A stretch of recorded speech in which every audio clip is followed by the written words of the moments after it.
मटणाची दुकानं इथून जर नाही हटवली आणि हा कचरा कुंडी नहीं हटवली तर आम्ही सगळे महिला मंडळ इथे आंदोलन करायचं, तीव्र आंदोलन करू।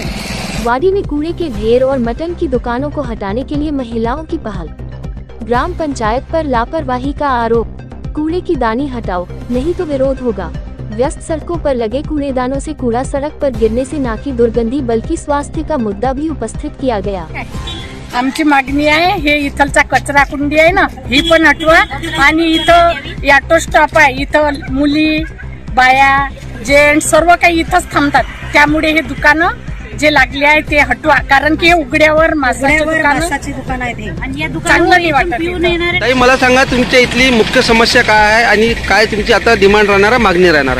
आमची मुख्य समस्या अशी आहे की हा जो मेन रस्ता आहे हा म्हणजे सर्वांसाठीच मेन रस्ता आहे आमचा आणि याच्यावरती कचरा कुंडी ठेवलेली आहे।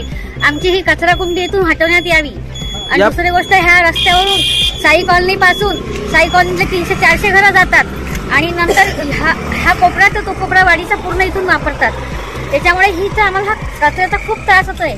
ग्रामपंचायतला तुम्ही यापूर्वी काही निवेदन लेखी किंवा यापूर्वी आम्ही ग्रामपंचायतला वारंवार फोन केले, तर माझ्या आधीचे सरपंच होते ते तर आमचा फोनच नव्हते उचलत, त्यांना 10 वेळा फोन केले तर ते उचलायचे नाही। तुमची प्रमुख मागणी काय? इथलं हे कचरा कुंडीच हटवण्यात यावा अशी मागणी आहे की कचरा उचलावा ही मागणी आहे?